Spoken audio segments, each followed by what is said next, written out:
क्या हाल चाल है? बढ़िया, ठीक है। ड्राइविंग हो रही है? कौन सी किताबें देखी?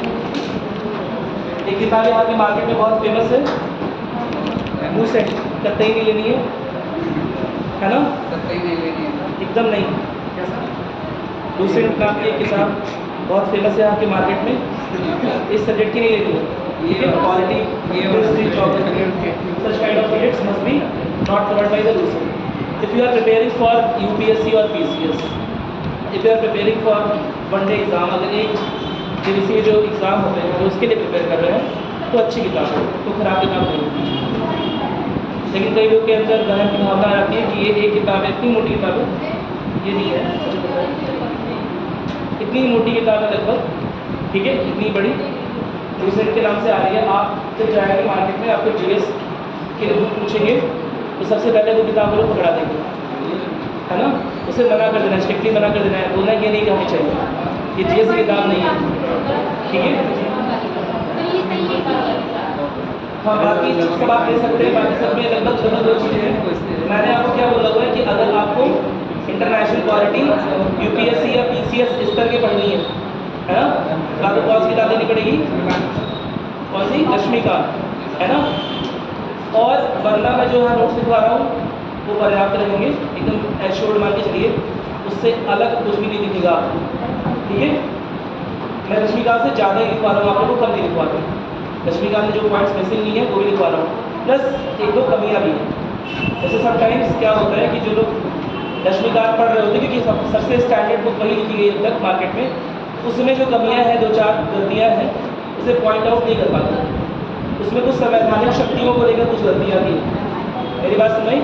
उसमें संवैधानिक शक्तियों के बंटवारे को लेकर कुछ गलतियाँ हैं, कहीं ना कहीं लोकल गवर्नमेंट को लेकर कुछ ना कुछ चीज़ें गलत लिखी हुई हैं, ठीक है? राजतंत्र, लोकतंत्र, गणतांत्रिक व्यवस्था, वो जिस तरह का अंतर स्पेसिफाइड होना चाहिए उस तरह से कमी है उसमें। इसीलिए मैंने आपको कौन सी किताब बोली है? NCERT, क्योंकि गवर्नमेंट को डेटा देती है वही पूछती है, ठीक है? गवर्नमेंट एग्जाम की तैयारी कर रहे हैं ना, प्राइवेट एग्जाम की, तो गवर्नमेंट जो आपको डेटा देती है वो कहाँ से देती है? NCERT गवर्नमेंट की किताब है, ठीक है? आप NCERT पढ़ेंगे, उसे सप्लीमेंट करेंगे लक्ष्मीकांत से, ठीक? क्या मेरी बात समझ में आ गई? कोई दिक्कत तो नहीं है? अब बताओ क्या प्रश्न है और क्या क्वेश्चन है? कुछ पढ़ा घर पे आके वीटो पावर? कल लास्ट टॉपिक चल रहा था, वीटो चल रहा था ना? याद ही नहीं है, भूल गए? याद है? बताओ, ऐसे पूछ लो क्या क्वेश्चन है, इसमें लिखो।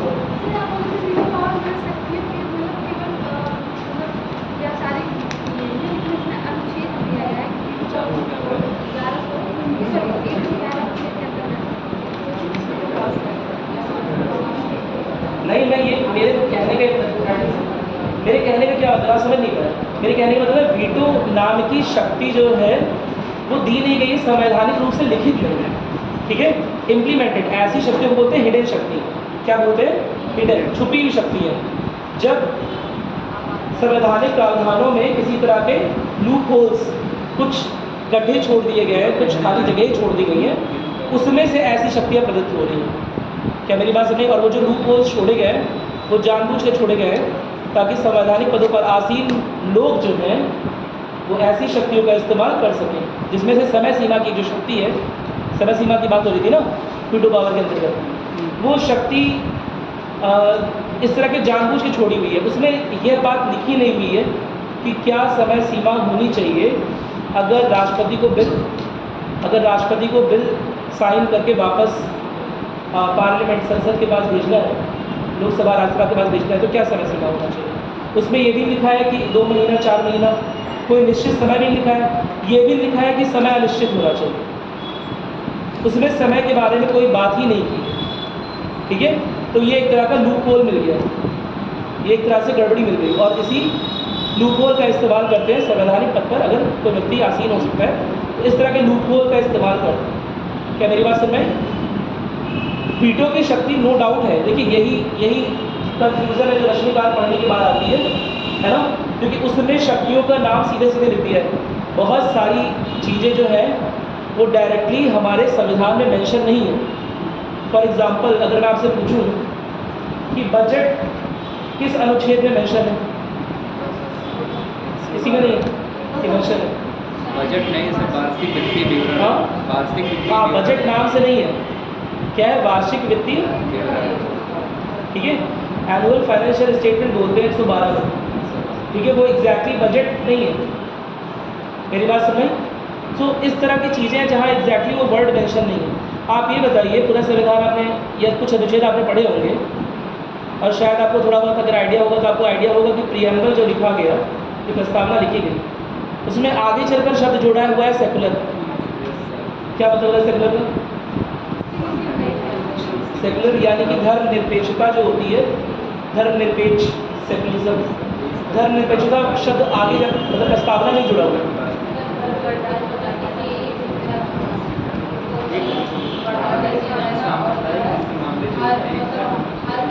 क्या आपको पता है एकदम सही बात है, सेकुलर वर्ड क्या किसी अमेंडमेंट में या किसी संवैधानिक संशोधन में जुड़ा था? कौन से? 42वें, वेरी गुड, सही बता रहे हैं। 42वें संवैधानिक संशोधन में सेकुलर वर्ड जोड़ा गया है। तो मैं आपसे एक क्वेश्चन पूछता हूँ, बहुत सिंपल से दिमाग लगा के बताओगे, क्या उसके पहले भारत धर्मनिरपेक्ष राज्य नहीं था? हाँ, किसी आर्टिकल में मेंशन था ऐसा? हाँ, नहीं था। एक चीज़ बताओ कि मैं एक क्वेश्चन पूछ रहा हूँ सिंपल सा, क्या जब 42वें संवैधानिक संशोधन में सेकुलर वर्ड है ना, धर्मनिरपेक्षता वर्ड ऐड किया गया प्रस्तावना में, क्या उसके बाद ही भारत सेकुलर बना? क्या उसके पहले सेकुलर नहीं था? क्या हमारे अनुच्छेद में कहीं सेकुलर वर्ड लिखा हुआ है? कौन से अनुच्छेद में सेकुलर वर्ड लिखा हुआ मुझे बताओ।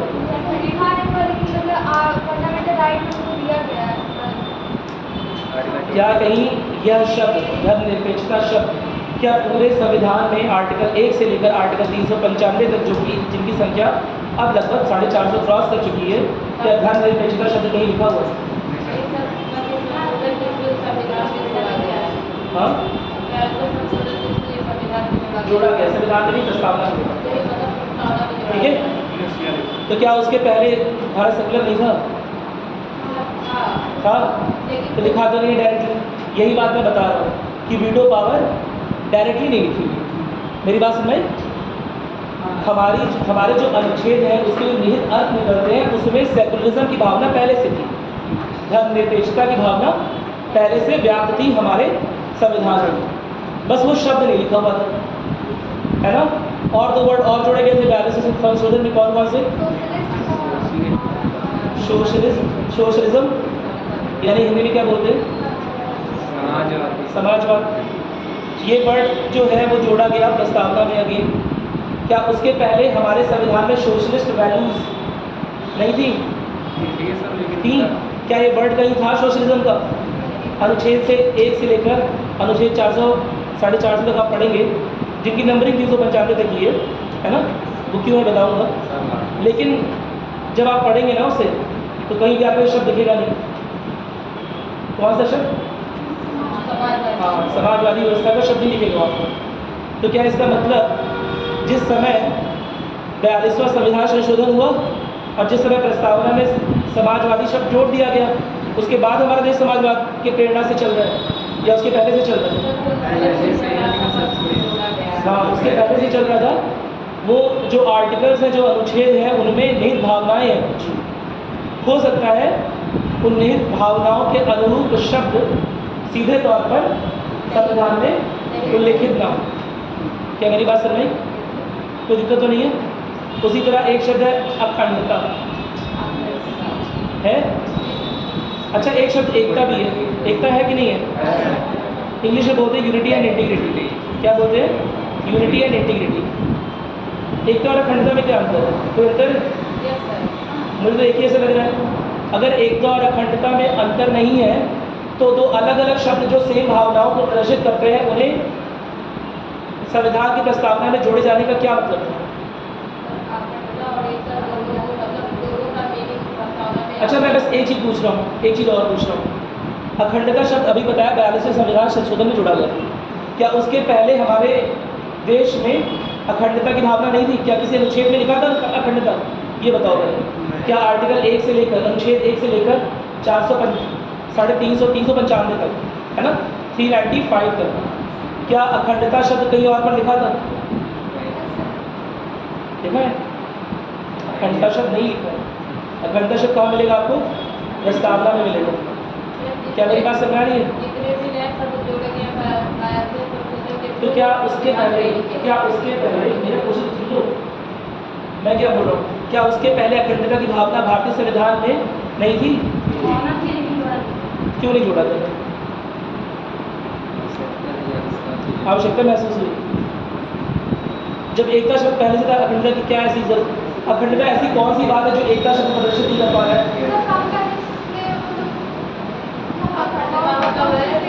बांग्लादेश में क्या होता है? हाँ, बांग्लादेश में कौन सा वॉर?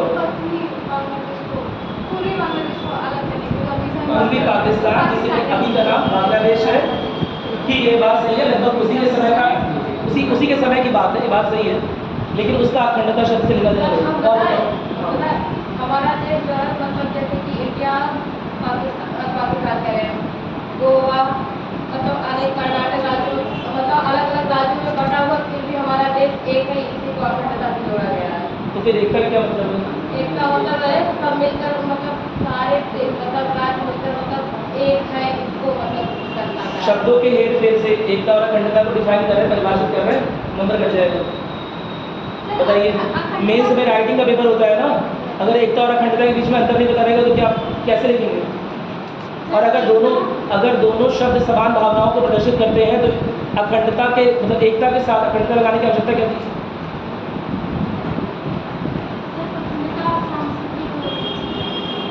अखंडता यानी कि सांस्कृतिक एकता, उससे ज़्यादा लाइन सही है, लेकिन इससे ज़्यादा अखंडता जो इंटीग्रिटी शब्द है ना, इसका मतलब ये होता है कि अगर बाह्य शक्तियाँ लगेंगी या आंतरिक शक्तियाँ भी लग रही होंगी खंडित करने के लिए, उस समय में भी हमें खंडित नहीं होगा। मेरी बात समझ? उसका बांग्लादेश से लेना देना नहीं है, उसका लेना देना है उस समय के बहुत सारे राजनीतिक पार्टियाँ जो है उस समय की बहुत सारी 70s में देखते हैं, 70 के दशक में बहुत सारी राजनीतिक पार्टियाँ कोशिश कर रही थी देश को खंडित करने की। फॉर एग्जाम्पल पंजाब में चल रहा था खालिस्तान मूवमेंट, खालिस्तान आंदोलन। क्या मेरी बात क्लियर है? तो किसी भी हाल में देश की प्राइमरी, आपको समझ में आता है इस देश के लिए क्या ज़रूरी है? मैं आपको 4 ऑप्शन दे रहा हूँ, इस देश की प्राइमरी वैल्यू बताइए आप लोग, सबसे बेसिक वैल्यू। पहला मैं ऑप्शन दे रहा हूँ लोकतंत्र, दूसरा ऑप्शन दे रहा हूँ गणतंत्र, तीसरा ऑप्शन है एकता, चौथा ऑप्शन है अखंडता। ये 4 ऑप्शन है। कभी अगर ऐसा हो, है ना, कि आपसे पूछा जाए कि इस देश की सबसे प्राइमरी वैल्यू क्या है, तो क्या हो जाएगा? एकता और अखंडता हो जाएगी, या अखंडता आप ले रहे हैं। क्या मेरी बात समझ में? ऐसा मैं क्यों बोल रहा हूँ? क्या लोकतांत्रिक देश नहीं है हमारा? क्या गणतांत्रिक नहीं है? तो फिर मैं क्यों बोल रहा हूँ अखंडता की इंपॉर्टेंस ज़्यादा है, एकता की इंपॉर्टेंस ज़्यादा है, यूनिटी की इंपॉर्टेंस ज़्यादा है हमारे? मैं एक एग्जाम्पल दे रहा हूँ। आप बस्ती के लोग हैं, कल को यहाँ के सारे लोग, यहाँ की पॉपुलेशन लगभग 28 लाख के लगभग है, 27-28 लाख, है ना? नगर की बता रहा हूँ, मंडल की नहीं बता रहा, नगर की बता रहा हूँ, ठीक है? जो नगरीय क्षेत्र है पूरा 28 लाख की पॉपुलेशन लगभग। यहाँ के सब लोग लेट अस सपोज एक मूवमेंट में, एक आंदोलन में पार्टिसिपेट करते हैं और बोलते हैं बस्ती को अलग राष्ट्र का दर्जा दिया जाए, है ना? तब तक हम लोग आमरण अनशन में बैठ जाएंगे। मेरी बात समझ आई? क्या नाम है आपको? प्रांजलि? तान्या जी लीड कर रही है आंदोलन और बोल रही है कि बस्ती को अलग राष्ट्र का दर्जा दिया जाए, अदरवाइज हम लोग अपने प्राण त्याग देंगे, हम लोग यूएस का पार्ट बना दें, अमेरिका का पार्ट बना दिया। मेरी बात सुन भाई, लेट अस सपोज बस्ती के सारे बच्चे बूढ़े, है ना, सारे लोग, पशु पेड़ पक्षी, सारे इसी मूवमेंट का हिस्सा बन गए, आंदोलन का हिस्सा बन गए कि हमें बस्ती को अलग राष्ट्र का दर्जा दिलाना है। दिलवा दोगे? क्यों? क्या तुम्हारी लोकतांत्रिक भावना का क्षरण नहीं हो जाएगा? तुम्हारा देश लोकतंत्र है और तुम मानते हो एक अच्छा लोकतांत्रिक देश है ना? और लोकतंत्र में जनता की भावना का सम्मान होता है। और अगर इस डिस्ट्रिक्ट के सारे लोग चाहें आमरण अनशन में बैठ जाएं और बोले कि हमें एक अलग राष्ट्र का दर्जा दिया जाए, तो क्या मिल जाएगा? क्यों नहीं मिलेगा? लोकतांत्रिक देश है हमारा, क्यों नहीं देंगे बताओ?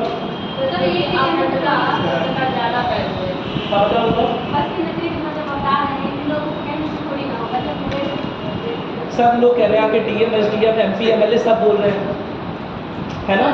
हम लोगों ने डॉग्स वगैरह पाल रखे, पेट्स वगैरह, वो भी भौं भौं करके बोल रहे हैं कि बस्ती को अलग करो, यूएस का हिस्सा बनाओ। बन गया? बन जाएगा?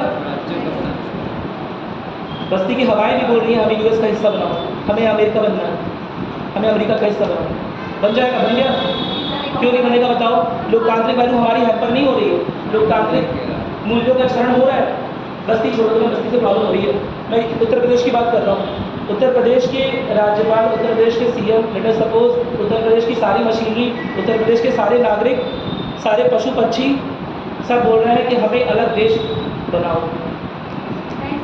A to Z हर एक आदमी, लेट अस सपोज एजम्पशन करना है, मेरी बात सुनाई, मैं एक्चुअल नहीं बोल रहा हूँ, लेट अस सपोज कभी ऐसा हो जाए कि हर एक आदमी, हर एक विचार केवल इसी दिशा में है कि हमें अलग करो, तो क्या भारत का संविधान सेंट्रल गवर्नमेंट को, केंद्र सरकार को इसका अधिकार देता है कि कोई राज्य अलग कर दिया जाए? देता है। लेकिन भारत का संविधान तो ये भी बोलता है कि लोकतांत्रिक मूल्यों का क्षरण नहीं होना चाहिए, और ये एक बड़ा राज्य है, 16 करोड़ 17 करोड़ पॉपुलेशन है इसकी। तो क्या तुम्हारी बात अगर नहीं मानी जाएगी तो लोकतांत्रिक मूल्यों का क्षरण नहीं हो जाएगा? किसान आंदोलन देखा तुम लोगों ने, चल रहा था, किसानों की कुछ मांगे थी 2 साल तक पूरी हुई, बहुत सारे किसान उसमें खत्म भी हो गए, बड़ा नुकसान हुआ, वो भी तो लोकतंत्र का हिस्सा थे। क्या लोकतांत्रिक मूल्यों का क्षरण नहीं हो रहा था? हो रहा था। बहुत सिंपल सी बात, पहली बात तो ये है कि संविधान केवल एक वैल्यू को लेकर नहीं बनाया गया, there are multiple values associated with the constitution. बहुत सारे वैल्यूज है, बहुत सारी भावनाएं, और उन सारी भावनाओं में सर्वोपरि क्या है? अखंडता की भावना। कुछ भी हो जाए, अगर हमें लोकतंत्र को सीमित भी करना पड़े तो भी हम देश को खंडित नहीं हो रहे। यह बुनियादी बात है हमारे देश की। मेरी बात सुनाई? इस देश का संविधान जिन भी बॉडीज़ को, जिन भी पोस्ट को शक्तियाँ देता है, उन शक्तियों को कभी इस तरह से नहीं बढ़ाता है कि इस देश की किसी भी बॉडी के पास, चाहे वो पीएम हो, चाहे वो प्रेसिडेंट हो, चाहे संसद हो, चाहे एमपी हो, चाहे एमएलए हो, चाहे डीएम हो, चाहे किसी के भी पास इतनी शक्तियाँ नहीं है कि देश में खंडित करने की बात करें, देश को खंडित करने की बात करें। और अगर वो ऐसा बोल रहा है कि इससे उसकी लोकतांत्रिक वैल्यू का क्षरण हो रहा है ना, उसकी भावनाएं खराब हो रही हैं, वो अपनी बातों को एक्सप्रेस नहीं कर पा रहा है, फ्रीडम ऑफ एक्सप्रेशन जा रहा है उसका, मेरी बात सुन रही, तो भी ये बोला जाएगा कि हमारा देश उतना ही लोकतंत्र है जितना संवैधानिक मूल्य उसे बनने देते हैं। और संवैधानिक मूल्यों के जो ऑर्डर है, समझो ना ऑर्डर, कि किसकी प्रायोरिटी ज़्यादा है, किसकी लेकर आ रहा है, किसकी वरीयता कम, उसमें इस देश में हमारे संविधान के अनुसार सबसे ज़्यादा वरीयता किसकी है? अखंडता। नहीं समझ पाए बात? अरे कुछ आया कि फोटो चला गया? आ गया? चलिए, बहुत इंपॉर्टेंट बात है। सब लोग प्रस्तावना तो पढ़ लेते हैं, लेकिन चीज़ क्यों ऐड हो रही है वो नहीं समझ पाते। पूछना कुछ?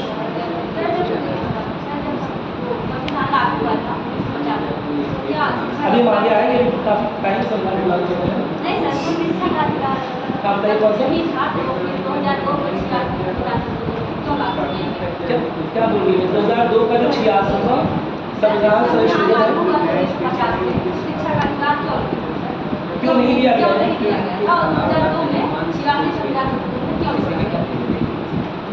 जैसा मैंने आपको बोला, इस देश के संविधान में बहुत सारे मूल्य अंतर्निहित हैं। हमें संविधान पढ़ने के बाद उसका मतलब निकालना पड़ता है कि कौन कौन से मूल्य एक्सप्लिसिटली लाए, यानी कि बाहर निकाल कर लाए। शिक्षा का अधिकार नहीं था क्योंकि उसके पहले डीपीएसपी पे, है ना, जो राज्य के नीति निदेशक तत्व थे, उसमें था कि राज्य जो नीतियाँ बनाएंगे उसे हमारा संविधान निर्देशित कर रहा था कि राज्य की राज्य के द्वारा बनाई जाने वाली नीतियाँ इस तरह की रहें जिससे लोगों तक ज़्यादा से ज़्यादा शिक्षा का प्रचार प्रसार हो। राइट टू एजुकेशन जो है वो तब आया जब पहली बार आया राइट टू लाइफ की बात। आपको पता है अनुच्छेद 21 में राइट टू लाइफ की बात की है। अब भैया जीवन जीने का अधिकार बड़ा खतरनाक अधिकार है। आप किसी मच्छर पे अपनी नगर पालिका पे केस कर सकते हो, करना मत। मेरी बात सुनाई? लेकिन आपके पास अधिकार है, आप अपने पड़ोसी के ऊपर केस कर सकते हो अगर वो एक बाल्टी पानी जमा करके रखा है बरसात के मौसम में जिसमें लगातार मच्छर जन्म ले रहे हैं। के साथ मरने का भी अधिकार दिया गया है। आपके क्वेश्चन की स्पीड ज़्यादा है, आपके सुनने की स्पीड कम है, सुनिए पहले मैं बोल रहा हूँ, ठीक है। अगर सच में जानना है तो मेरी बात सुन रही। राइट टू एजुकेशन है कि शिक्षा का अधिकार कहाँ से आया है, कहाँ से जन्मा है? मैंने क्या बोला? राइट टू लाइफ से, सुना नहीं आपने? राइट टू लाइफ से यानी कि आर्टिकल 21 से जन्मा है। अब आर्टिकल 21 जो जीवन का अधिकार है ना, उसके बारे में उसके बारे में बड़ी विस्तृत चर्चाएं हुई पूरी संवैधानिक सभाओं में और हर जगह पर, ठीक है। लेकिन असल में इसका एक्सप्लोरेशन स्टार्ट किया है मेनका गांधी ने। क्या मेरी बात समझ? मेनका गांधी ने इस पर काफ़ी ज़्यादा कि राइट टू लाइफ में हमारे पास कौन कौन सा अधिकार है, उस पर पहली बार केस करती है। उस केस के बारे में आपको बताऊँगा, लेकिन उसका एक्सप्लोरेशन बाद में स्टार्ट हुआ है। राइट टू लाइफ जीवन जीने का अधिकार बहुत बड़ा अधिकार है, उसके अंतर्गत ही बहुत सारे अधिकार आ जाते हैं। जैसे मैंने अभी आपको एग्जाम्पल दिया कि अगर आपका नेबर जो है एक बाल्टी भर के पानी रखा है और उसमें डेंगू के मच्छर बैठ रहे हैं, तो भारत का संविधान आपको भी अधिकार दे रहा है कि आप बोल सकते हैं कि मेरा जीवन उसके इस कृत्य से खतरे में पड़ रहा है और मेरे पास जीवन जीने का अधिकार है। आर्टिकल 21 में बहुत सारे अधिकार जोड़े हैं, 16 अधिकार जोड़े हैं। बहुत सारे, वही तो मैं बोल रहा हूँ। जैसे राइट टू लाइफ, अब जीवन जीने का जो अधिकार है तो कैसा भी जीवन जी रहे हैं? नहीं ना। एक अच्छा क्या बोलेंगे, स्वस्थ जीवन जीने का अधिकार, एक स्वस्थ पर्यावरण का अधिकार, अच्छा खाना खाने का अधिकार, अच्छी क्वालिटी का खाना खाने का अधिकार, अच्छी शिक्षा का अधिकार। मेरी बात समझ? वो सारे अधिकार उस राइट टू लाइफ में नहीं थे। तो पहले जब इंडिया आज़ाद हुआ ना, ऑफकोर्स उस समय लिटरेसी की डिमांड तो बहुत थी, लेकिन करीब लगभग 15 से 20% भारतीय लिटरेट थे, साक्षर थे। क्या मेरी बात क्लियर है? तो एक बैग से कोई चीज़ जो है वो स्टार्ट नहीं होती, धीरे धीरे स्टार्ट होती है। भाई 20% लोग साक्षर हैं, आपको 80-90% 100% लोग साक्षर बनाने हैं, तो अगले ही दिन नहीं होता, ठीक है। राइट टू लाइफ को एक्सप्लोर किया गया, उसके अंतर्निहित जो और अधिकार दिए जा सकते थे, ठीक है, उसके लिए काफ़ी सारी लड़ाइयाँ लड़ी गई और ये माना गया कि शिक्षा जो है वो भी जैसे रोटी कपड़ा मकान जो होती है बेसिक ज़रूरत होती है, वैसे शिक्षा को भी एक बेसिक ज़रूरत माना गया। सर उसमें एक हड़ताल करने की व्यवस्था दी गई थी, लेकिन उस पर रोक लगा दी गई, क्यों लगा दी गई? ठीक है, अच्छी बात है, लेकिन इस बारे में हम बाद ही बात करेंगे। अभी संवैधानिक विकास के बारे में बात कर रहे हैं। मैं आपको एक बार एक चीज़ बता रहा हूँ, थोड़ा सा आपने पूछा तो बता रहा हूँ, उसके बारे में चर्चा कर रहे हैं। आपके देश में मैंने अभी बताया अधिकारों का अभी मैंने आपको बताया मूल्यों का वरीयता क्रम है, ये चीज़ समझ आई? मूल्यों का वरीयता क्रम है, ये बात समझ में आ गई? आपने सड़क, आपका क्या नाम है? काजल जी ने सड़क ब्लॉक की है एक बड़े अधिकार को लेकर। नगर पालिका यहाँ पर बड़े वन से लेकर कंपनी बाग तक पेड़ों की सफाई कर रहा है, पेड़ों को हटा रहा है, और काजल जी एक मूवमेंट को लीड कर रही है राइट टू लाइफ से रिलेटेड। वो बोल रही है कि अगर पेड़ कट जाएंगे तो ऑक्सीजन कहाँ से आएगा, और ऑक्सीजन नहीं आएगा तो हमारा राइट टू लाइफ हैम्पर हो रहा है, यानी कि हमारा जीवन जीने का अधिकार कहीं ना कहीं मुश्किल में, ठीक है। और इसके खिलाफ एक मूवमेंट निकाल रही है, अच्छी बात है, मूवमेंट निकाल रही है, कोई दिक्कत नहीं। लेकिन जब ये मूवमेंट सड़क पर निकालेंगी, सड़क ब्लॉक करेगी, काजल जी के साथ है 5 लोग 10 लोग जो मूवमेंट कर रहे हैं, इन्होंने सड़क ब्लॉक कर रखी है, बड़े बड़े लॉक्स लगा रखे हैं, लोगों को आने जाने में दिक्कत हो रही है। इन्होंने ऐसा इसलिए किया है ताकि सरकार तक इनकी बात पहुँचे। ये जब कुछ उपद्रव मचाएंगे तभी सरकार सुनेगी, है ना? मेरी बात सुन रही? क्योंकि इनके आइडियल है भगत सिंह, और भगत सिंह ने कहा है जब धमाके होते हैं तभी सरकार जागती है। मेरी बात सुन रही? तो बड़ा धमाका करने के फिराक में है। लेट अस सपोज सर अगर हम हड़ताल करना चाहें तो डीएम ऑफिस के बाहर कर सकते हैं? कर सकते हैं, वहाँ कर सकते सर हैं। यहाँ पे ज़्यादा दिक्कत होता है कि लोगों को प्रॉब्लम होगी, वो मैं बता रहा हूँ, वही चीज़ बता रहा हूँ। ठीक है, सुन तो लीजिए पहले कि ऐसा क्यों है। हमारे संविधान में ना वरीयता क्रम है, ज़्यादा लोगों के जो अधिकार हैं, अब जब ये रास्ता ब्लॉक करेंगी तो हज़ारों लोग का जीवन प्रभावित होगा कि नहीं होगा? हज़ारों लोगों के पास राइट टू मूवमेंट है, आर्टिकल 19 का डी मूवमेंट का अधिकार है, तो हज़ारों लोग का राइट टू लाइफ, हज़ारों लोग का फ्रीडम टू फ्रीली मूव, यानी कि बिना किसी बाधा के जाने का अधिकार, आवागमन का अधिकार हैम्पर हो रहा है। क्यों हो रहा है? क्योंकि इन 10 लोगों ने रोड को ब्लॉक किया है। और हम 1000 लोग का अधिकार क्या इन 10 लोगों के अधिकार से ज़्यादा प्रभावी होगा? 1000 लोग का अधिकार हमारे, देखो हमारे संविधान में जो सुप्रीम कोर्ट एनालिसिस करती है संविधान के प्रावधानों की, उसके अकॉर्डिंग एक छोटी सी एनालिसिस मैं आपको दिखा रहा हूँ। अभी आगे इसके बारे में बहुत डिटेल में बात होगी, क्योंकि यही आपका कोर्स का मेंस का विषय है। वैसे क्या बता रहा हूँ कि जब इस तरह के कॉन्ट्राडिक्शन आते हैं, कि ये अपने जीवन जीने का अधिकार मांग कर रही हैं, लेकिन उन्होंने अपने रोड को ब्लॉक कर रखा है, जिससे हमारे भी अधिकार खतरे में पड़ रहे हैं, तो इनके अधिकारों को कम मिलने दी जाएगी, क्योंकि ये लोग केवल 10 हैं और इनके द्वारा जो प्रायोजित आयोजन है उससे हज़ारों जिंदगियां प्रभावित हो रही हैं।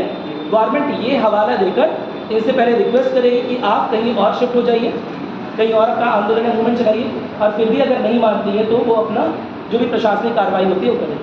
क्या मेरी बात समझ? तो हमारे यहाँ अधिकारों का एक वरीयता क्रम, ज़्यादा लोग के अधिकारों की ज़्यादा वैल्यू है, सिंपल सी बात है। ज़्यादा लोग के अधिकारों की ज़्यादा वैल्यू है, कम लोग के अधिकारों की कम वैल्यू। रोड जाम हो जाता है, वहाँ पे लोग खड़े हैं, आना बंद हो गया है, तो क्या ये सही है कि लोगों को रोकना? नहीं, सही तो नहीं है। आप उसे खिलाफ जा सकते हैं। बस्ती के डीएम है तो उनके लिए लोग लाइन लगाएंगे, अब उसमें किसी का यह एक प्रिविलेज, सही तो कुछ भी नहीं है। सही तो अगर मंत्री भी आ रहे हैं और अगर आपका रास्ता जाम है तो ये भी नहीं सही है। यह एक प्रिविलेज उनकी वजह से लोग खड़े हैं, तो उसमें संवैधानिक रूप से सही नहीं है ना? प्रैक्टिकल संवैधानिक रूप से सही नहीं है। बहुत सारे नियम विधान होते हैं।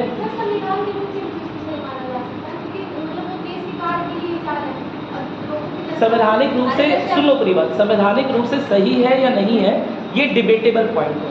मेरी बात समझ कि वो अपने प्रचार प्रसार के लिए जा रहे हैं, निजी कारणों से जा रहे हैं, या सच में किसी देश के काम से जा रहे हैं। संवैधानिक रूप से सही है या नहीं है डिबेटेबल पॉइंट है, लेकिन फिर भी इतने लोग का अधिकार मारना प्रैक्टिकली तो होता है, लेकिन सही नहीं।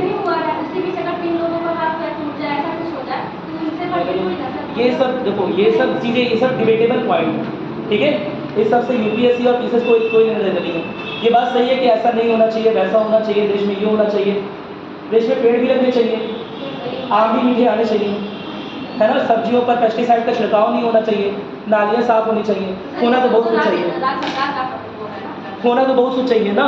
संविधान में क्या लिखा हुआ है उसके अकॉर्डिंग बात करेंगे। प्रैक्टिकली क्या हो रहा है वो तो बहुत सारी चीज़ें हो रही हैं, ठीक है। ठीक है, चलिए किसी का और कोई डाउट है किसी के मन में जो अभी तक पढ़ाया उसमें से प्लीज़ डाउट पूछिए, जिसके बारे में अभी तक बात हुई है, ठीक है। अपने पुराने डाउट्स अगर आप क्लास कंटिन्यू करते हैं तो क्लियर हो जाएंगे, ठीक है।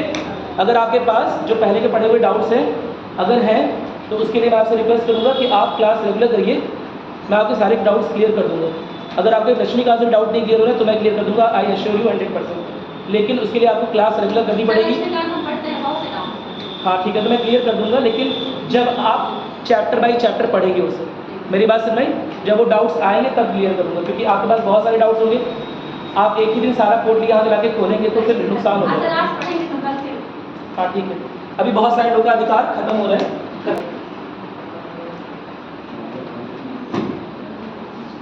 चलो ठीक है, हमने कल कुछ संवैधानिक विकास की बात की थी।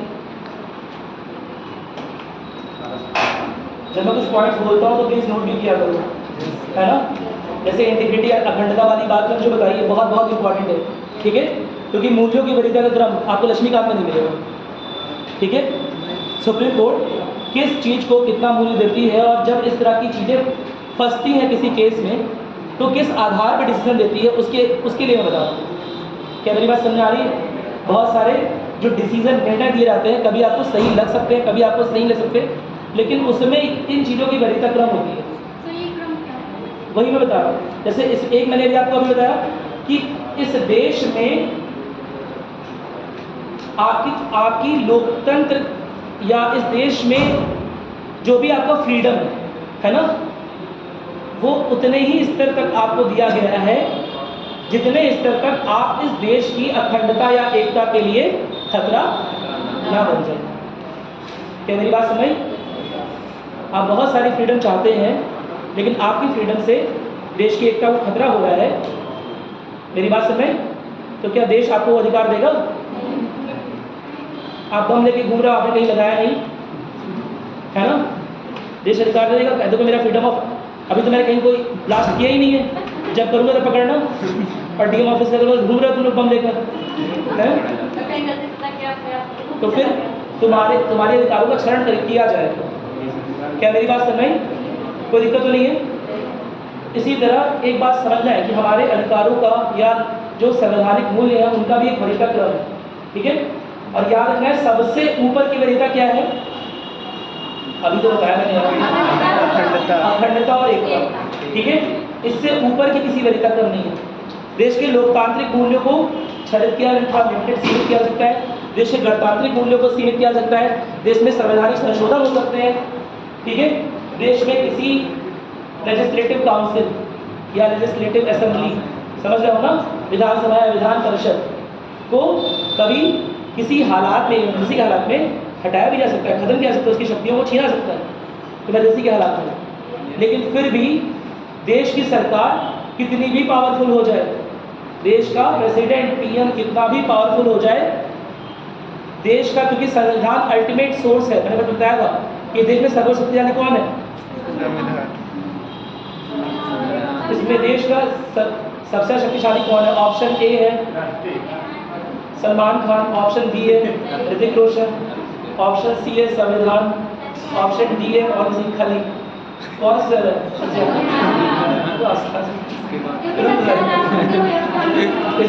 सर्वशक्तिशाली कौन है? संविधान। और संवैधानिक शक्तियाँ क्यों सबसे ज़्यादा शक्तिशाली मानी आती हैं? क्योंकि वो सारी बॉडी, चाहे पीएम हो, चाहे संसद हो, चाहे लेजिस्लेटिव काउंसिल्स हो, सुनो मुझे भी कुछ आता है, ठीक है? संविधान है, जो संविधान है ना, क्योंकि वो अल्टीमेट सोर्स ऑफ पावर है, वही पावर प्रोवाइडर है। क्या मेरी बात समझ में? उसी से इन सब में शक्तियाँ जा रही हैं। क्या मेरी बात समझ में? जैसे ट्रांसफार्मर होता है, ट्रांसफार्मर से अनेकों ने घर में एनर्जी जा रही है, इलेक्ट्रिसिटी जा रही है ना, तो उसी तरह से वो ट्रांसफार्मर समझ लो क्या है? संविधान, जिससे बहुत सारे पदों की वृत्तियाँ जल रही हैं। मेरी बात समझ में? वो सारे पदों की पास जो पावर है वो कौन दे रहा है? संविधान दे रहा है। इसीलिए सर्वशक्तिशाली कौन है? संविधान। और संवैधानिक मूल्यों में सबसे ऊपर आती है एकता और अखंडता। इसीलिए देश में इवन फुल मेजॉरिटी से सिलेक्टेड सरकार को भी यह शक्ति नहीं है कि वो देश का एक भी छोटा सा इंच, है ना, एक छोटा सा गांव, राज्य छोड़ो, एक छोटा सा गांव भी क्या कर सके? अलग कर सके। क्या मेरी बात समझ में? या उसे खंडित कर सके। देश के गवर्नमेंट के पास भी ये पावर नहीं है। खंडित क्या, डिलिमिटेशन की बात नहीं हो रही है, कॉन्स्टिट्यूएंसीज की बात नहीं हो रही है, ठीक है? खंडित यानी कि देश से खंडित नहीं कर सकती। क्या मेरी बात समझ में आ रही है? जो सबसे ज़्यादा सुप्रीम बॉडीज़ है, प्रेसिडेंट, पीएम, संसद, ये लोग, इनके पास भी इतनी शक्तियाँ नहीं हैं।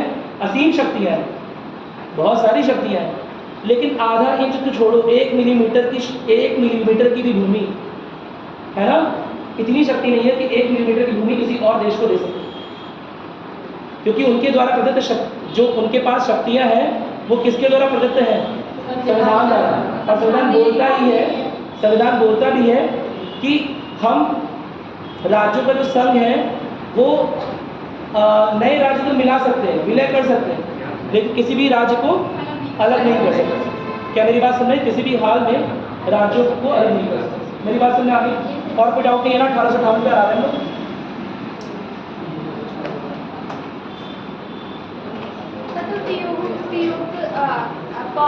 हाँ, वो थोड़ा सा लड़ाई बड़े का मैटर हो गया ना।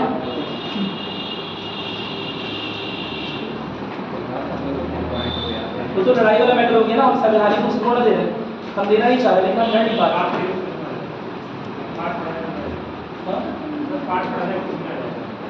जब वो पार्ट पढ़ेंगे तो समझ आएगा। हालांकि पीओ की हमारे कोर्स में हमें कहीं नहीं मिलेगा, इंटरनेशनल रिलेशन में मिल जाएगा, अंतर्राष्ट्रीय संबंध मिल जाएगा, ठीक है? हम लोग कल 1833 का एक्ट देख लिए थे। 18 कहाँ पे देखे लास्ट में? 1833 के एक्ट में ना एक छोटी सी बात शायद आपने लिखी नहीं है, तो मैं बताता था कि आप लोग जो है बीच में क्वेश्चन पूछते हो, एकदम जब बोल रहा होता है, आप लोग क्वेश्चन अपना नोट कर लिया करो। अच्छा, मेरी बात खत्म हुआ गई तो बोला, ठीक है? 1833 के एक्ट में एक छोटी सी बात छूट गई है कि इस एक्ट में एक सेक्शन था, सेक्शन नंबर 87, सेक्शन 87, ठीक है। 1833 का तो वो एक्ट था जिसने पहली बार सिविल सेवा के लिए खुली स्पर्धा के लिए बात की थी। भले ही कोर्ट ऑफ डायरेक्टर से मना कर दिया था, लेकिन यही वो 1833 का एक्ट था जिसने पहली बार भारतीयों को सेम प्लेटफॉर्म पर लाने की बात की थी ना। तो उसी के नीचे जस्ट सेक्शन 87 था, और सेक्शन 87 भी भारतीयों की थोड़ी सी वकालत कर रहा था। कैसे वकालत कर रहा था कि धर्म के आधार पर, जाति के आधार पर या पैदा होने के स्थान के आधार पर, है ना, किसी भी तरह का भेदभाव नहीं किया जाएगा। क्या यह आर्टिकल आपने सुन रखा है? सुना था ना, आर्टिकल 15, अनुच्छेद 15 शायद सुन रखा होगा। तो अनुच्छेद 15 का आधार है सेक्शन 87। क्या मेरी बात सुन रही? अनुच्छेद 15 का आधार बनता है सेक्शन 87, जो कि कौन से एक्ट में दिया हुआ है? 1833 के एक्ट में दिया हुआ है। क्या मेरी बात सुन रही? 1833 के चार्टर एक्ट में सेक्शन 87 का जिक्र है, जिसमें न केवल खुली प्रतिस्पर्धा की बात हो रही है कि सिविल सेवा के लिए खुली प्रतिस्पर्धा करेंगे, यानी कि भारतीय भी उसमें पार्टिसिपेट कर सकते हैं, साथ ही साथ सेक्शन 87 की बात हो रही है जिसमें ये बोल रहे हैं कि प्लेस ऑफ रेसिडेंस, यानी कि जहाँ पर जन्म लिया है या जहाँ पर घर है। प्लेस ऑफ ओरिजिन मतलब होता है जहाँ जन्म लिया, ठीक है, प्लेस ऑफ बर्थ मतलब, और प्लेस ऑफ रेसिडेंस मतलब जहाँ पर रह रहे हैं, उसके आधार पर किसी भी तरह का डिस्क्रिमिनेशन, पार्शियलिटी नहीं है, भेदभाव नहीं होगा। क्या मेरी बात क्लियर है? तो यह एक और आधार मिल रहा है जिससे भारतीयों को अलग अलग ऑफिसेज से खदेड़ा नहीं जाए, यानी कि ऑफिसेज में जो पोस्ट निकलती है उसके लिए भारतीय भी अप्लाई आराम से कर सकते हैं। लेकिन सेक्शन 87 को भी लेकर बड़ा बवाल हुआ। पहली बात लगा सिविल सेवा को लेकर बड़ा बवाल हुआ था। 1837 में मांगा तो गया था अधिकार, लेकिन कोर्ट ऑफ डायरेक्टर से कैंसिल कर दिया था। क्या मेरी बात सुन रही? क्योंकि वो भारतीयों को अपने बराबर नहीं समझते ही नहीं थे। करना तो बहुत दूर की बात है ना, समझते ही नहीं थे भारतीयों को बराबर। क्या मेरी बात सुन रही? ठीक है। तो सेक्शन 87 में पहली बार वो बात होती है, नोट करो इसे, सेक्शन 87, ठीक है। इसमें एक लाइन लिखवाना चाह रहा हूँ 1833 वाले एक्ट में, कहीं से एक लाइन में लिखो, जिससे लिखिए, एक लाइन नहीं छोड़ी होगी ना, लिख लो। उसमें लिखिए 1833 के प्रावधानों के अनुसार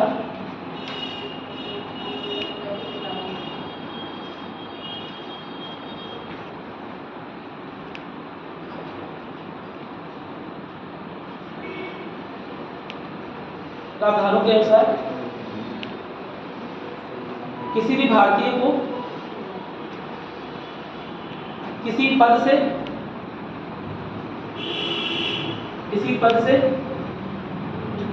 किसी ऑफिस से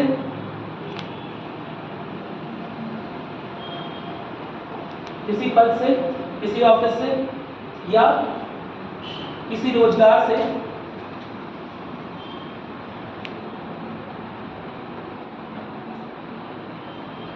केवल इसलिए निष्कासित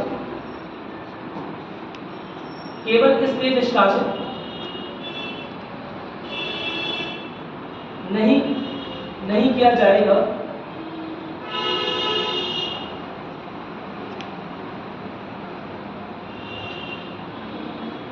क्योंकि वह एक भारतीय है।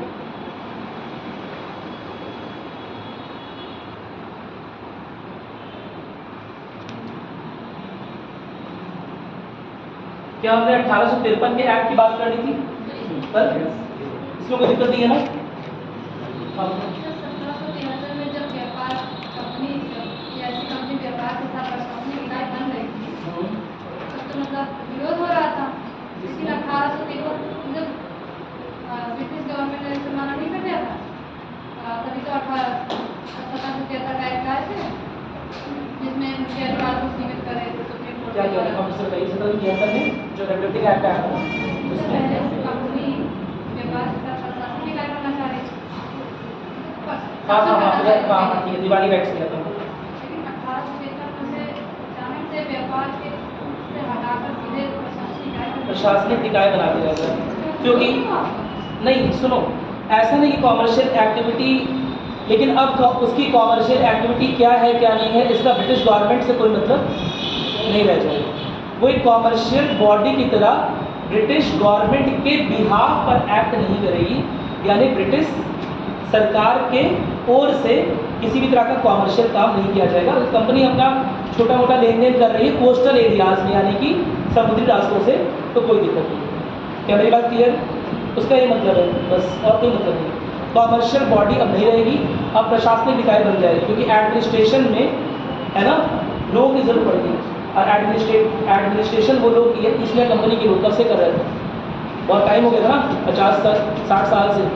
बाकी ब्रिटेन के कंपैरिजन में वो भारतीय लोगों के सोशल कस्टम्स को, जो भी यहाँ का जीवन शैली है, उसे ज़्यादा अच्छे से समझ लगे।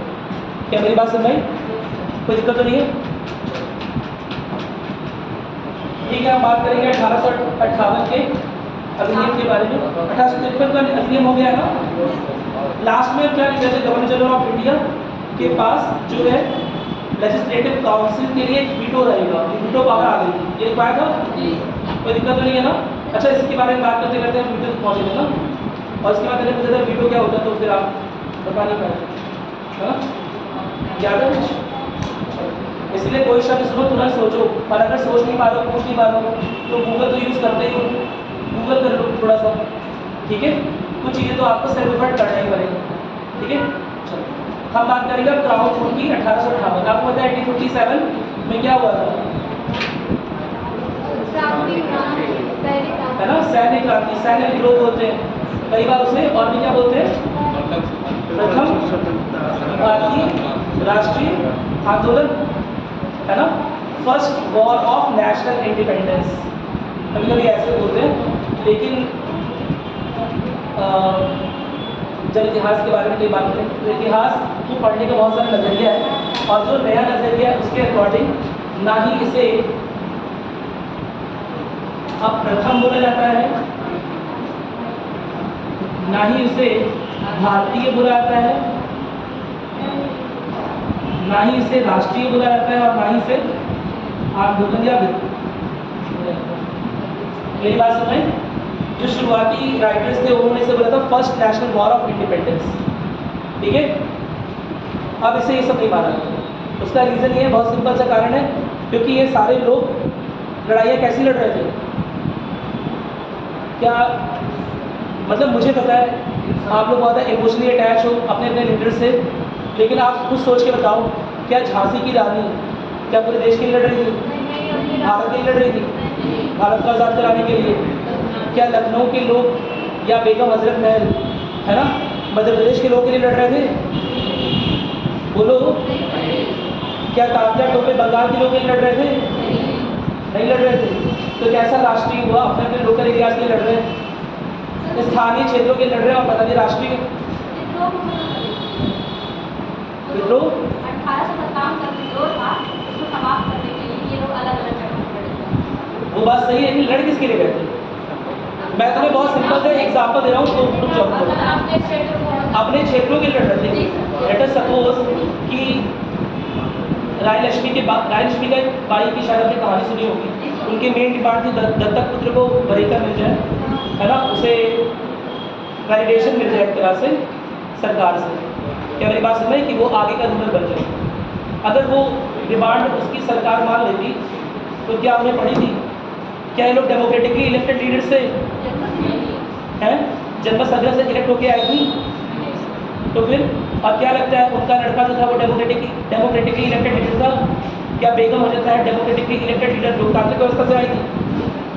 हाँ, इसीलिए इस तरह के आंदोलन को जो इस तरह से इमोशनल वे में देखते हैं, ये तौर तरीका यूपीएससी को एकदम नहीं पसंद। मेरी बात समझ? इस आंदोलन को देखने का जो इमोशनल नजरिया है आप लोग का, वो एकदम त्याग दीजिए। क्या मेरी बात क्लियर है? हिस्ट्री में जब आप चीज़ों को पढ़ेंगे तो there are different schools of history. मेरी बात समझ? एक इंडोलॉजिस्ट है जो चीज़ों को अलग तरह से देख रहे होते हैं, एक नेशनलिस्ट राइटर होते हैं वो अलग तरह से देख रहे होते हैं, एक मार्क्सिस्ट राइटर होते हैं वो अलग तरह से देख रहे होते हैं, एक सबाल्टर्न हिस्ट्री लिखने वाले होते हैं, उपाश्रयवादी इतिहासकार वो अलग तरह से चीज़ों को देख रहे हैं। सर कहने का मतलब है किसी के कहानी पढ़ के इमोशनल नहीं होना। अब वो चीज़ तो वैसे भी नहीं करनी चाहिए, है ना? मेरी बात सुन रहे? केवल एक गोल से इमोशनल हो सकते हैं, वो यूपीएससी या पीसीएस या जो भी बन रहा है, ठीक है? बाकी चीज़ों से अटैचमेंट नहीं अभी तक करता। लेकिन वैसे ही बता रहा हूँ कि ये सब पढ़ते पढ़ते ऐसा नहीं आँख में आंसू आ गया, पूरा रो रहे हैं कितना जुल्म किया है लोगों ने। मेरी बात सुन रही? सर फांसी की जाने वाले में पढ़ते हैं सर हाँ हाँ, काफ़ी लोग के रोए ऐसे खड़े हो जाते हैं। मेरी बात सुनिए, जब आप डिफरेंट स्कूल ऑफ राइटर्स पढ़ेंगे तो उनका व्यू, उनका नज़रिया अलग अलग है। और जो कि आप विद्यार्थी हैं, स्पेशली अगर इतिहास और पॉलिटिकल साइंस के विद्यार्थी हैं, तो आपको इमोशनल होने का हक नहीं है ना? इतिहास का सब्जेक्ट और पॉलिटिकल साइंस का सब्जेक्ट, अर्थव्यवस्था का सब्जेक्ट अपने विद्यार्थियों से इमोशनल होने का अधिकार छीन लेता है, लॉजिकल होने का बात बोलता है कि लॉजिकल बनिए, रेशनल बनिए, है ना? क्या मेरी बात सुन रही?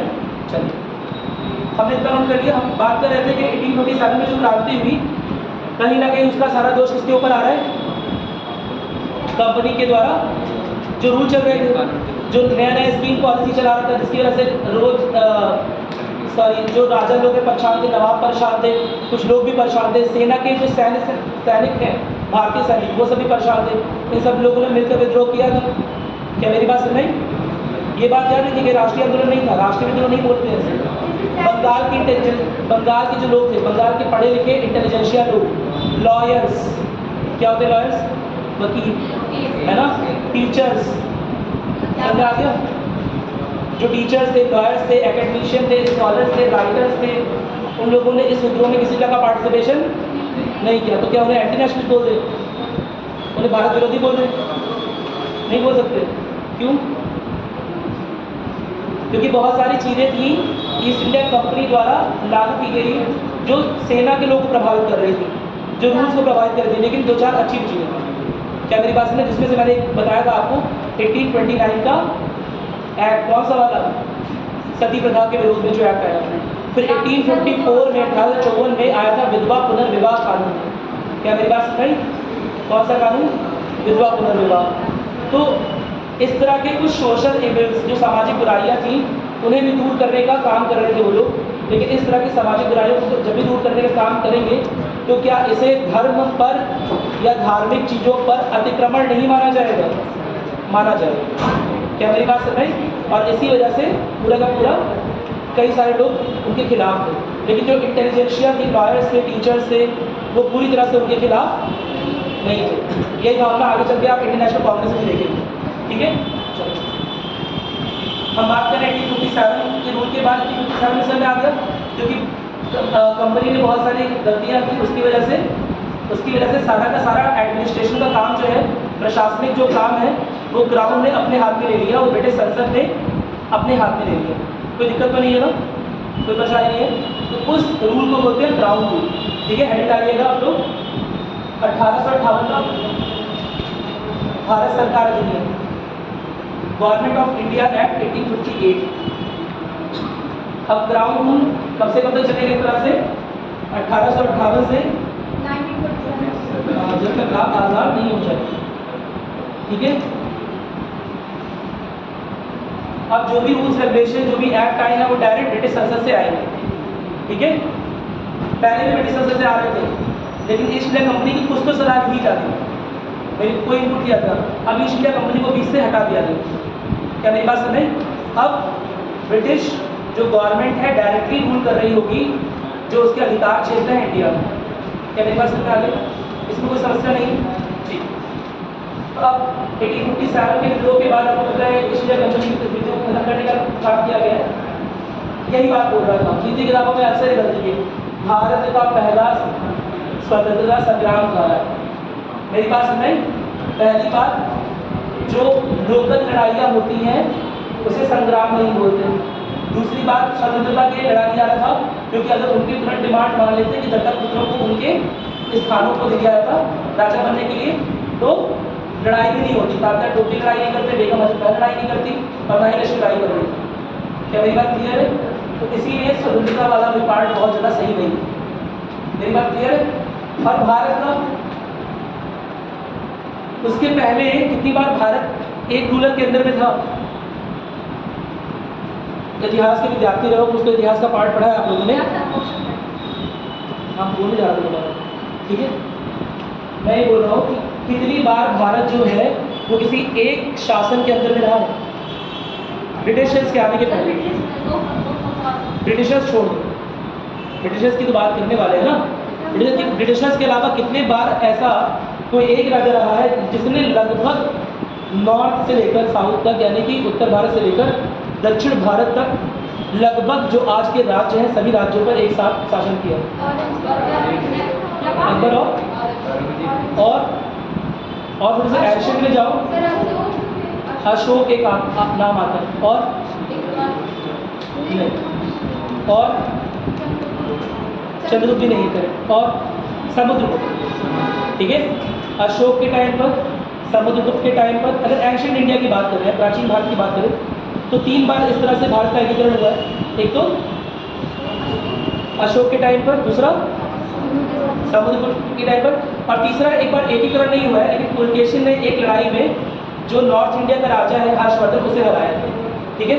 तो लगभग 3 बार ऐसा है जब एक राज्य के अंदर में था पूरा भारत, अदरवाइज पूरा भारत तो एक राज्य के अंदर में था ही नहीं कभी। मेरी बात में, सिख अलग लड़ रहे हैं, मुगल अलग बैठे हुए हैं, मराठा अलग है, चोला किंगडम नीचे से अलग है, बंगाल में सेन और पाला रूलर चल रहे हैं, अलग चल रहे हैं। क्या मेरी बात में कोई दिक्कत तो नहीं है? इसीलिए जो हिस्ट्री वाली किताब जब एनसीईआरटी का पढ़ोगे जिसमें लिखा हुआ है आवर पास्ट, है ना, PASTS लिखा हुआ है, रूरल फॉर्म में लिखा हुआ है, क्योंकि हमारा इतिहास भी बहुत, हम कहते हैं एक धागे में पिरोया हुआ है, लेकिन कुछ कुछ चीज़ें तो अलग है ना, कि सब चीज़ें एक ही हैं, अलग भी है। क्या मेरी बात समझ आ रही है? तो भारत का राष्ट्रीय संग्राम कहना एकदम गलत है, क्योंकि भारत की वह सीमा जिसे आज हम जानते हैं भारत के नाम से, उस सीमा की तो कोई बात ही नहीं हो रही थी, है ना। क्या 100 साल पहले भारत की सीमाएं जो थी वही आज की है? चेंज नहीं हुई? आज के 100 साल पहले वाले भारत में सेम सीमाएं थी? नहीं थी ना। क्या मेरी बात समझ आ रही है? तो भारत का राष्ट्रीय संग्राम कहना सही है। क्या मेरी बात क्लियर है? तो इस व्यू को गलत मानते हैं आज के जो मॉडर्न राइटर्स हैं। क्या मेरी बात समझ आई? आप इतना शुरू करेंगे, उसके बाद में बोलूँगा थोड़ा सा। देखिए, government of India act 1858 Bharat सरकार का 1858 अधिनियम, या 1858 का भारत सरकार अधिनियम।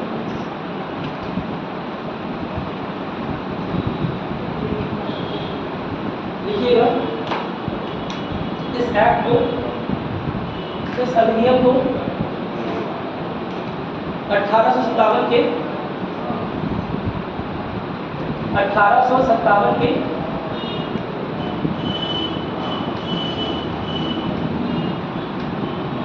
सैन्य विद्रोह के बाद, सैन्य विद्रोह, जब सेना के लोग विद्रोह करते हैं सैन्य विद्रोह, ठीक है, जो सैनिक विद्रोह करते हैं वो सैन्य विद्रोह,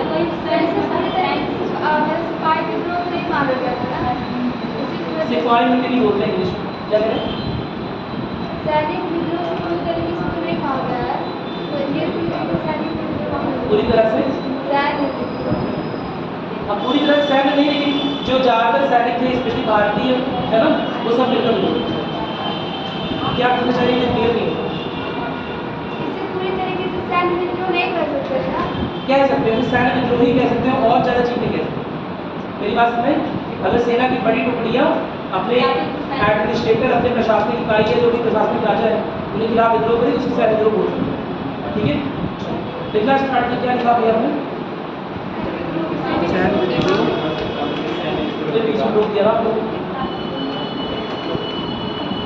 इस एक्ट को 1857 के सैन्य विद्रोह के बाद लागू किया गया,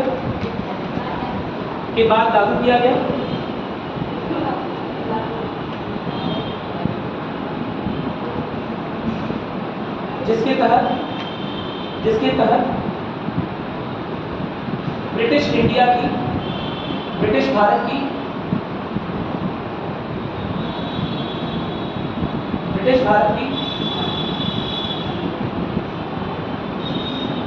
सारी शक्तियों को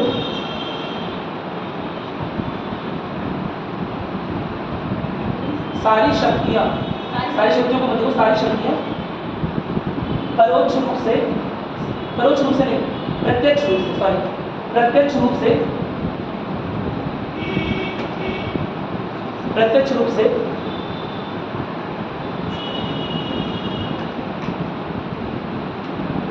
ब्रिटिश संसद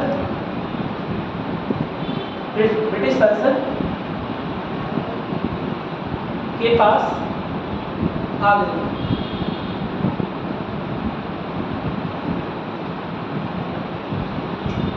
और ब्रिटिश संसद का हेड कौन होता है? हेड ऑफ द गवर्नमेंट वहाँ पर कौन है? क्राउन है ना, इसीलिए महारानी विक्टोरिया बोल सकते हैं। क्या मेरी बात क्लियर है? हमारे हेड ऑफ द गवर्नमेंट कौन है? प्रेसिडेंट। वहाँ पर हेड ऑफ द गवर्नमेंट कौन है? क्राउन। समझा आ गया? सर महारानी विक्टोरिया तो वो तो 16 संस्कृत ईस्ट इंडिया कंपनी की थी ना। अच्छा, ईस्ट इंडिया कंपनी कोई महारानी नहीं होती, महारानी क्षेत्र की होती है, कंपनी महारानी नहीं बैठती। रिलायंस की महारानी क्या नाम है? कोई महारानी नहीं है रिलायंस की। समझा? उनका नाम था सर। मेरी बात, कंपनी की महारानी होती है क्या? नहीं नहीं, उस समय जो वहाँ की वो थी उसके बारे में। ऐसी बात नहीं करेंगे, चलो ठीक है। अच्छा, आपको पता है उस समय डॉक्ट्रिन ऑफ लैप्स चल रहा था, ठीक है। डॉक्ट्रिन ऑफ लैप्स किसने स्टार्ट किया था? लॉर्ड डलहौजी ने। शायद सुना होगा आप लोगों ने। सन 1848-49 में उसने विलय की नीति स्टार्ट की है ना, और दबाव डाला है ऐसे राज्यों के ऊपर जिनके पास अपने खुद के पुत्र नहीं थे। क्या दबाव डाला है कि किसी भी तरह से ब्रिटिश भारत में विलय कर। क्या मेरी बात समझ? तो जो मुख्य विद्रोह का कारण था वो ये भी माना जाता है ना, कि भारतीय राजाओं में जो असंतोष आया था उसका मुख्य कारण था विलय की नीति। क्या मेरी बात क्लियर हो रही है? ठीक है। तो डॉक्ट्रिन ऑफ लैप्स जब 1858 का एक्ट आएगा तो डॉक्ट्रिन ऑफ लैप्स अपने आप निरस्त कर दिया जाएगा। क्या मेरी बात समझ?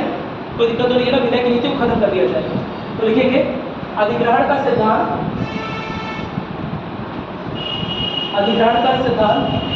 जो कि लॉर्ड डलहौजी द्वारा सन 1848 में लाया गया था। डॉक्ट्रिन ऑफ लैप्स इसे बोलते हैं, अधिग्रहण के सिद्धांत को डॉक्ट्रिन ऑफ लैप्स, विलय की नीति भी बोलते हैं, ठीक है। जो कि 1848 में लॉर्ड डलहौजी द्वारा लाया गया था। 1858 के अधिनियम के बाद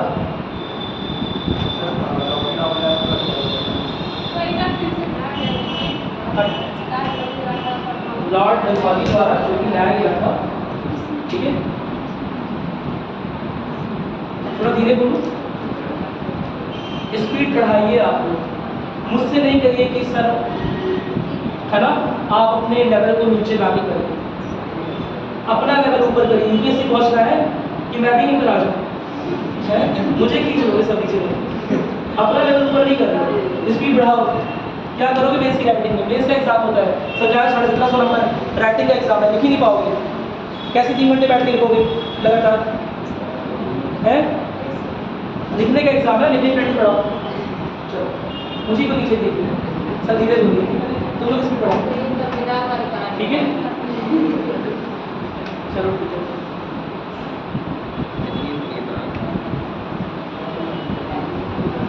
ठीक है, 1858 के अधिनियम के बाद स्वतः समाप्त हो गया। इसके अलावा लिखेंगे 1858 के एक्ट को 1858 के एक्ट को भारत के बेहतर शासन के लिए एक अधिनियम के रूप में भी जाना जाता है।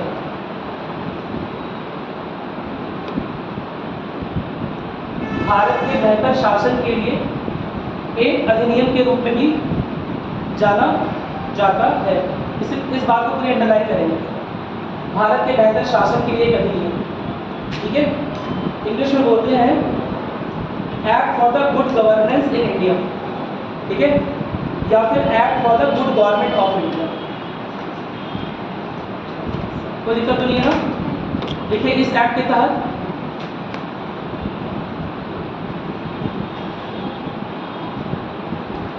ईस्ट इंडिया कंपनी की सारी शक्तियों को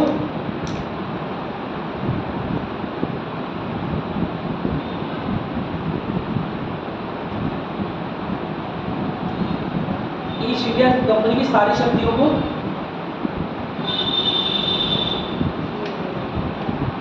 ब्रिटिश संसद को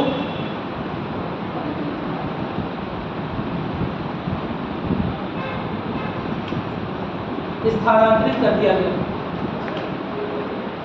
सारी शक्तियों को ब्रिटिश संसद को स्थानांतरित कर दिया गया, ट्रांसफर कर दिया गया। ट्रांसफर ऑफ पावर, कॉन्सेप्ट है ट्रांसफर ऑफ पावर का, कि पहले ईस्ट इंडिया कंपनी के पास सारी पावर थी और अब पावर किसके पास हो गई?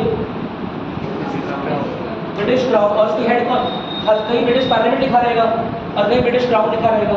आखिर ब्रिटिश क्राउन क्यों लिखा हुआ है? क्या क्राउन बैठ के विधान बनाएगा? राजा के पास यही काम रह गया है, भारतीयों के लिए प्रावधान लिखे, कौन काम करेगा? संसद। और उसका रिप्रेजेंटेटिव, उसकी हाईएस्ट बॉडी या उसका हेड कौन आता है? British crown. क्या मेरी बात समझ? कोई दिक्कत तो नहीं है ना? जो उनका राजा है, रानी है, वो सबसे ऊपर की पोस्ट मानी जाती है, जो कि ब्रिटिश क्या बोलेंगे, हेड, जो संसद का वहाँ पर हेड है, ठीक है, या हेड ऑफ द गवर्नमेंट है, वो कौन है? British crown. तो इसीलिए कई जगह पर ब्रिटिश क्राउन लिखा रहता है, कई जगह पर ब्रिटिश पार्लियामेंट लिखी रहती है। कोई दिक्कत तो नहीं है ना? एक्चुअल में देखा जाए तो सारी शक्ति किसके पास ट्रांसफर हो गई? पार्लियामेंट के पास। अब पार्लियामेंट जैसे सजेस्ट करेगी वैसे ही क्राउन साइन करेगा। क्या मेरी बात समझ आ रही है? डिफैक्टो और डिज्यूर वाला जो बताया था एक बार, डिफैक्टो और डिज्यूर। चलो ठीक है, अब इसके फीचर्स के बारे में, इसके बारे में के बारे में लिखिए। पहला तो क्या हुआ, गवर्नर जनरल ऑफ इंडिया की जो पोस्ट है वो खत्म कर दी गई और अब क्या हो रहा है, वाइसराय नाम से उसे नामित कर देंगे और इसकी शक्तियों को थोड़ा सा, मतलब शक्तियों में थोड़ा इजाफा करेंगे आप, ठीक है। लिखिएगा, देखिए इस एक्ट के अंतर्गत,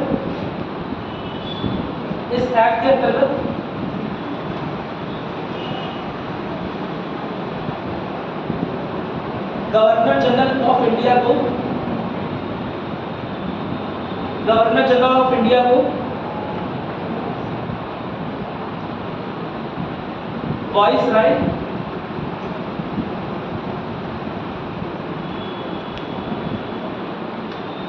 के पद को कह सकते हो, गवर्नर जनरल ऑफ इंडिया के पद को वाइसराय बना दिया गया। और डी पे आते थोड़ा सा, वाइसरॉय नाम सुना है इसका? पहले भी सुना इसका नाम? क्या मतलब होता है वाइसरॉय का? वॉइस ऑफ रॉयल्स, आवाज, वॉइस ऑफ रॉयल्स सही तो बोलिए। कैसा voice of Royals? Voice of Royals का क्या मतलब होता है?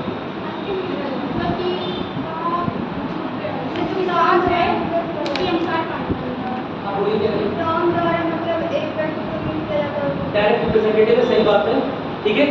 देखो क्या है कि यहाँ के जो राजा है, यहाँ के जो नवाब है, वो एक कंपनी के एम्प्लॉय को अपने बराबर नहीं समझेंगे। क्या मेरी बात समझ? कंपनी का कोई एम्प्लॉय है, गवर्नर है, उसे अपने बराबर नहीं समझते, ठीक है। तो एक डायरेक्ट रिप्रेजेंटेटिव बनाया गया, एक प्रत्यक्ष रूप से एक रिप्रेजेंटेटिव बनाया गया, जो लगभग जिसके पास शक्तियां हैं रॉयल बराबर। रॉयल क्या होता है? रॉयल ब्लड यानी कि शाही। जो ब्रिटेन में जो शासन का हेड है वो कौन है? रॉयल बॉडी है। क्या मेरी बात समझे? तो उसी के बराबर का या उससे जस्ट वाइस कैप्टन समझते हो ना? क्या काम करता है वाइस कैप्टन? जब कैप्टन एब्सेंट होता है तो सारी जिम्मेदारी कौन देखता है? वाइस कैप्टन देखता है। तो ठीक उसी तरह से वाइसराय, ये क्या मतलब हुआ? जहां पर राज या राजा या सम्राट प्रेजेंट नहीं हो सकता है ना, वहां की देख कौन करेगा? वाइसराय, जो कि देखा जाएगा तो जस्ट इसके नीचे रहेगा, जस्ट नीचे रहेगा। यानी कि क्षेत्राधिकार के मामले में, प्रावधानों के मामले में इसकी शक्तियां कहीं ना कहीं रॉयल के बराबर होगी। क्या मेरी बात समझ आ रही है? कोई दिक्कत तो नहीं है? अब इससे राजा और नवाब किससे डील करेंगे? वाइसराय से। अभी तक किससे डील कर रहे थे? ईस्ट इंडिया कंपनी के ऑफिशियल से, स्टाफ से, सेवकों से। क्या मेरी बात क्लियर है? तो उन्हें महत्व नहीं देते, लेकिन अब इस पद को क्या बना दिया गया? वाइसराय बना देगा। और ये भी बोला गया कि जो वाइसराय है अपनी डायरेक्ट रिपोर्ट किसे देगा? ब्रिटिश क्राउन को देगा। डायरेक्ट रिप्रेजेंटेटिव बनाया गया इसे कि अब ब्रिटिश क्राउन और इंडियन गवर्नमेंट या इंडिया के बीच में, ब्रिटिश इंडिया के बीच में अब कोई और नहीं है, बस यही वाइसराय है जो कि यहाँ के हालातों से ब्रिटिश क्राउन को परिचित करेगा। क्या मेरी बात समझ? अब वो तमाम सीढ़ियाँ नहीं है यहाँ से कि गवर्नर, फिर गवर्नर जनरल, फिर ब्रिटिश संसद, ये सब नहीं रहेगा। हालांकि वाइसराय भी ब्रिटिश संसद में ही रिपोर्ट कर रहा, क्या मेरी बात समझ? लेकिन उसकी पहुंच कहाँ तक है? राजा तक की पहुंच है। क्या मेरी बात समझ? कोई दिक्कत तो नहीं है ना? कोई प्रॉब्लम नहीं है? ठीक है। तो पहला वॉइस रॉय कौन रहा इंडिया? Lord Canning. ये अच्छे से आगे चलो, वेरी गुड। और सबसे अंतिम गवर्नर जनरल कौन था इंडिया का? अंतिम गवर्नर जनरल ऑफ इंडिया कौन था? क्वेश्चन नहीं सुनते हो? सर 10 बार बोले, 3 बार तो बोले सर। अंतिम गवर्नर जनरल कौन था? William Bentinck. तो पहला कौन था? अंतिम गवर्नर जनरल ऑफ इंडिया कौन था? Lord Canning. लॉर्ड कैनिंग ही रहेगा, है ना? लॉर्ड कैनिंग को, लॉर्ड कैनिंग के ही तो पद को पहले गवर्नर जनरल ऑफ इंडिया बोल रहे थे, और 1858 के एक्ट के बाद क्या बोल रहे हैं? वॉइस रॉय बोल रहे हैं। इसी तरह के क्वेश्चन आगे कंफ्यूज आते हो। कोई माउंट बेटन बोल रहा है, कोई पता नहीं क्या बोल रहा है। क्या मेरी बात समझ? कोई बोल रहा है सर 10 बार बोलिए, कम से कम तो बताया।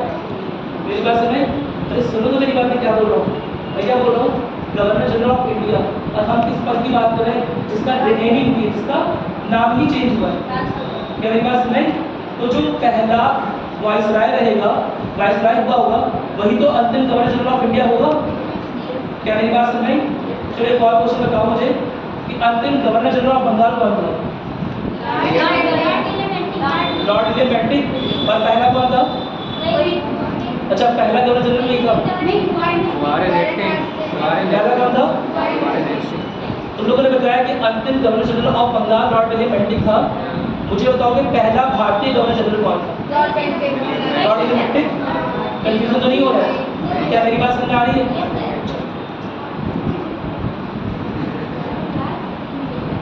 समझ आ गया? चलो आगे लिखते हैं। तो देखोगे इस एक्ट के प्रावधान के अनुसार दोहरी शासन प्रणाली को खत्म कर दिया।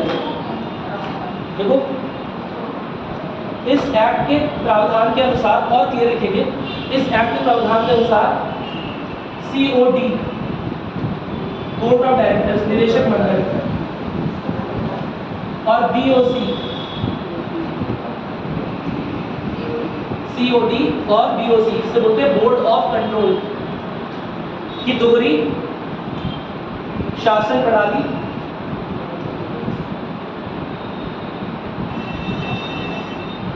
को खत्म कर दिया। ठीक है, एक और पॉइंट लिखो जैसे आज तो क्वेश्चन हो ही नहीं पाएगा, क्वेश्चन आया तो नहीं पुरानी बात एकदम तो क्वेश्चन पूछे आज।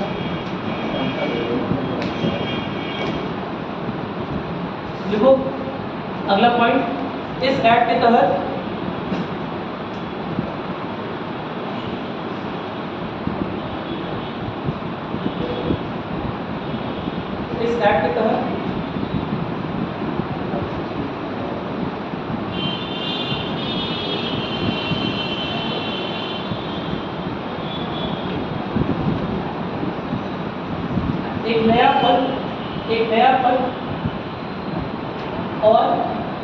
एक नया पद और उसके अंदर या उसके अंतर्गत एक नया कार्यालय बनाया गया।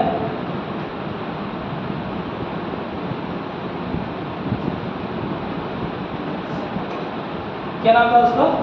सेक्रेटरी ऑफ स्टेट, भारत के राज्य सचिव, सेक्रेटरी ऑफ स्टेट। ठीक है, देखो पता क्या नाम था? भारत का राज्य सचिव। कोई दिक्कत नहीं है इसमें। इसके आगे एक लाइन और लिखोगे, देखो भारत के राज्य सचिव को, भारत के राज्य सचिव को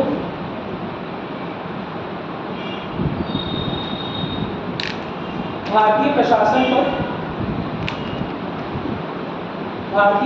पर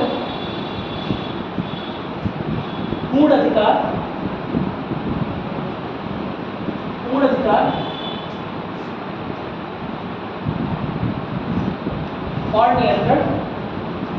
और नियंत्रण दे दिया गया। यह सचिव या सचिव ब्रिटिश संसद के प्रति उत्तरदायी था। ब्रिटिश संसद के प्रति उत्तरदायी था।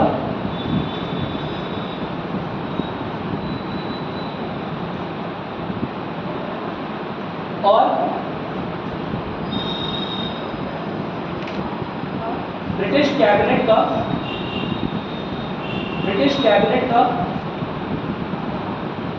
सदस्य भी था।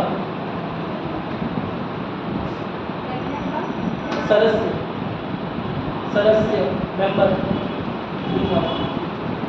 कोई दिक्कत तो नहीं है। तो भारत के पहले सेक्रेटरी स्टेट कौन थे? क्या नाम था? Lord Stanley. देखोगे देखो हाँ देखो भारत के पहले राज्य सचिव secretary of state Lord Stanley थे। लॉर्ड स्टैनली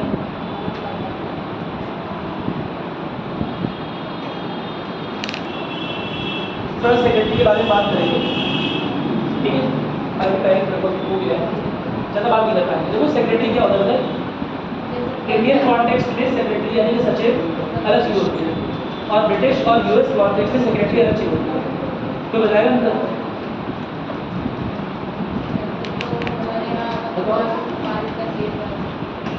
हमारे यहाँ से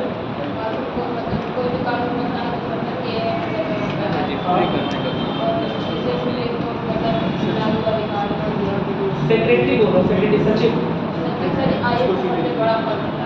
हाँ ये बात सही है।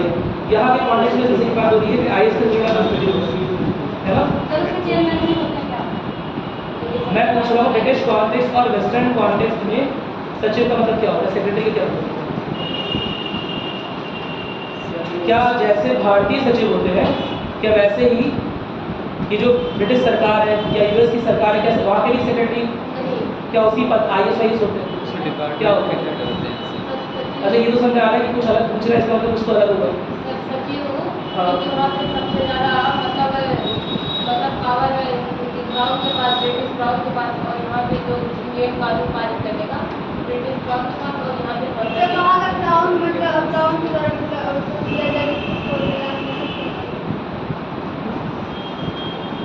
ब्रिटेन में जो सचिव है वो भारत में किस पद के बराबर है? ये यूएस में जो सचिव है वो भारत में किस पद के बराबर है?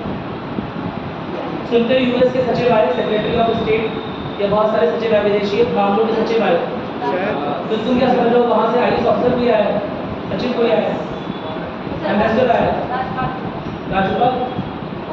सारा आंसर दे दोगे आप नहीं, एक पद से वहाँ से बोलोगे तो सब भूल जाएगा, अंतिम बार तो भूल देंगे।